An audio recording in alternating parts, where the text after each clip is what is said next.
All right, ladies and gentlemen, we're about to reveal TE's top 10 accomplishments in Rochester. Number 10. Finally, after 2003, the power of the youth voice in Rochester was recognized. 1,000 youth gave input to create the 5-point youth agenda for change. Teen empowerment at Rochester City Council chambers. Young people are talking tonight, adults listening as a way to address our city's violence problem. We go back to City Council chambers now where we join Youth Speak Out in progress. Hello everyone. I know you could probably not see me, but I came here to be heard, not seen. Point number 1. City schools must offer smaller class sizes to provide the proper attention and adequately address the various needs of students. The next point that we're here to present to you on the Youth Agenda for Change, young people need to be at the table when decisions about young people are being made. All right, so for one of these, for the Youth Agenda for Change, one of the ones that had the most dots was fully fund more variety for activities. Like, what do y'all feel about that? Do you feel that it can be possible? Number 9, youth like Elaine get the opportunity to use her own struggles and experiences to inspire more than 7,000 youth and adults, as well to stand up and make a change for their community and themselves. On January 2nd, 2001, my brother Jason was shot and killed at the age of 19. The news said he was the first murder of 2001. The first, with how many more to come? In many communities, one is too many. One murder is an outrage, but in poor areas of the city where many of us live, this is a sad reality. We come to accept it, and so does the media. What is wrong with us? How do we get so paralyzed that we can't get up, get out, and scream about how this is not okay? Number 8. Once again, T demonstrates through our teen cafe nights that you can have a regular social gathering that are fun, safe, and most importantly, helps us find a shared common purpose. I'm very nervous, but I was moved by everything that happened today to say something. Everybody knows that you was known in high school. We always stood up like my family. Being here, like, completed it because I got to watch a bunch of people in here that has similar struggles I have, and even worse. And it's just, I just respect the people here and the town a lot more. And we are I woke up this morning and I said I'm gonna do something positive with my day. I spoke to my cousin. She said, come to this meeting. So I'm like, all right, I'm gonna come see you. If you plan to go to college, stand up and throw your graduation cap. And I didn't get the phone call, so I'm getting angry and angry. And someone just said, no, I gotta do something positive. I show up here and I got a life experience that I can't trade for nothing in the world. Number 7, youth and police officers created a collaborative action plan to improve skills, outlooks, and relationships between officers and youth. Unless you've been in a coma for the last 10 years, I think it would be safe to say that youth and police relations are beyond bad. Hey, why you guys always mess with us? What you say, me? My name is Nolan Wingard, and I'm 25 years old. I grew up in a village of about 500 people outside of Utica, New York, and never really lived or spent any time at all in an urban community. Who does this kid think I am? He don't know me. I risk my life every day in, day out, in his messed up neighborhood. I completed the police academy and started to learn from a fresh slate how to be a police officer while at the same time adapting to an environment that was totally opposite of what I was used to. But police brutality is known in this nation.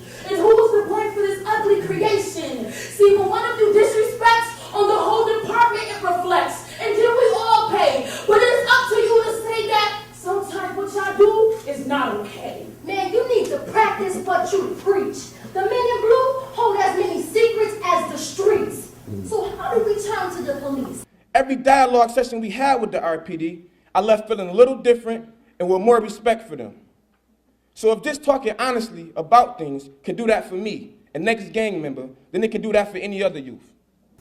It's us against them. Me against him. And who wins? No one. And if no one wins, then everyone loses. It's time for youth and police to work together and come up with some new ways of interacting and improving our city.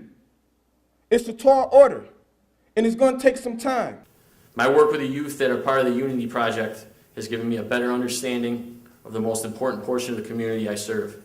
I feel that this greater level of understanding has made me a more balanced, empathetic, and effective police officer. Number 6, many conflicts are diffused and prevented because of the connection that youth and adult staff have with the young people in the community. We aren't passive, instead we are active towards violence in a non-violent way. And she dropped her bag, so I ran up on her and we started fighting. And then eventually Doug and Dwayne, they came out and they broke up the fight, and then they had us had like a little mediation. We both go to teen empowerment, we both go to the events they have. So what's the point of beefing with somebody when we both trying to be here and trying to make a change in our own personal lives? I got an attitude problem, I fight a lot. But right now, I feel different because I don't feel like I'm myself. I was trying to play as somebody I'm not, because really, deep down, I'm a caring person and I like helping people. Like, I'm a helpful person. Like, I care about people's feelings. People know our names. Like, the youth that work here, like, they know us for being in gangs or fighting a lot on the streets. So I feel like they see us doing something positive, changing our ways from what we was, that persona that we was back then. I feel like they were like, oh, she's changing her ways. Maybe I should change my ways. I know everybody from different schools. They know me as Knockout Chick, but no, my name is Laura. On the mic, repeat that again for people. My name is Laura Dukes. I'm not Knockout Chick no more. My Knockout Chick Facebook page is getting deactivated. Okay. I'm on a new path. I'm a follow with teen empowerment until I get in my better progress to make my life better. Cause I was a bad girl. I've been fighting since I was 12, since I was in 7th grade to 9th grade. I've been kicked out long term for the last 4 years, been in 9th grade for the past 4 years. I'm tired of it. It's time for me to make a big difference and change.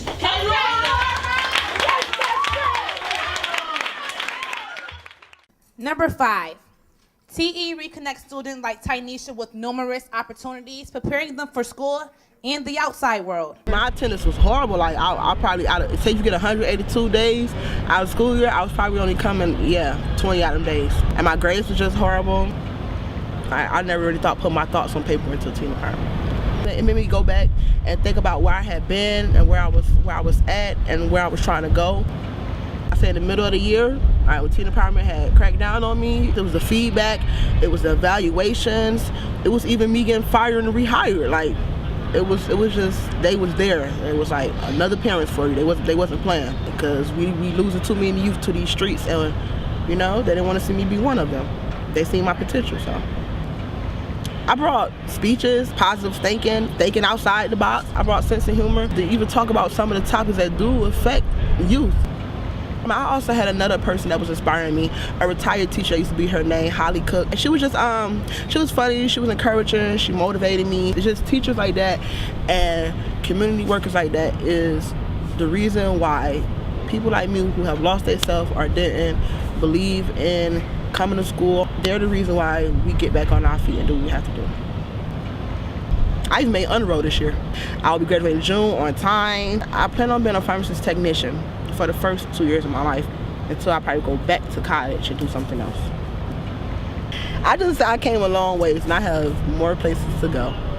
It was only the beginning, and teen empowerment is the reason why I'm still pushing forth. So, as you see, they stalk me down now.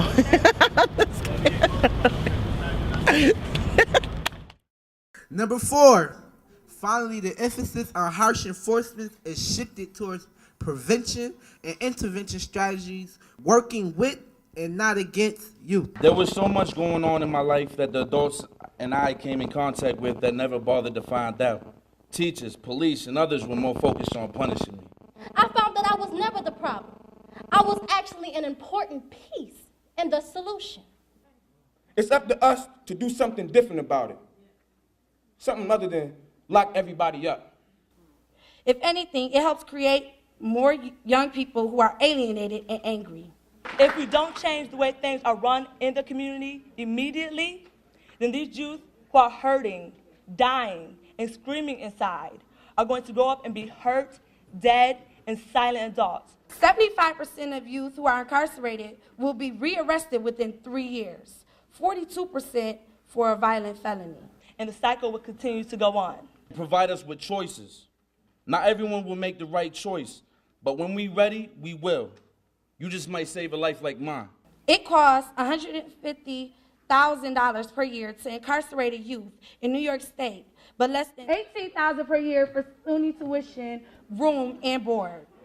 We have offered a lot of insight to alternatives to punishment here tonight that get you closer to the results you want to see. The police department has been great with this. We are taking money allocated for overtime and other costs and funding jobs this summer with that. We are going to fill the void with state cut funding, but also looking for ways to expand the hours, starting in the Northeast with the recreation centers, trying to find additional hours through young people working. So there are a lot of things going on. Number 3, youth like Eric Glenn gain opportunities for employment that help them develop job skills and rise above self-defeating choices. Now, I remember walking in the TE wearing a size 40 jeans, an extra large goon coat, some Timberland boots, and an ounce of weed in my pocket, which I was intending on selling for a profit later. I need to do this for a while. I need to do this for us.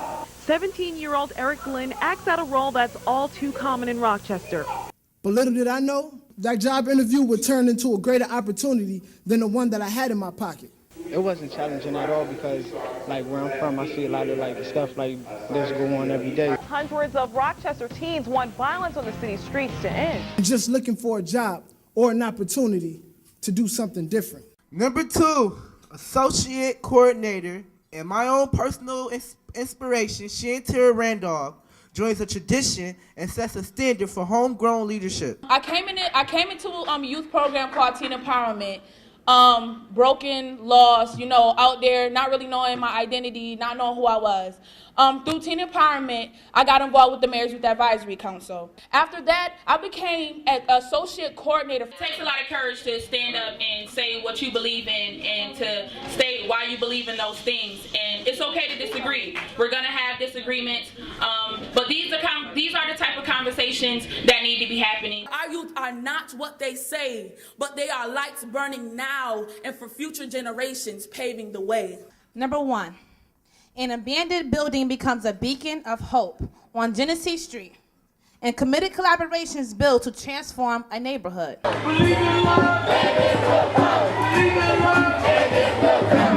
my hometown, can we change the game? If we choose to change, we can change the game.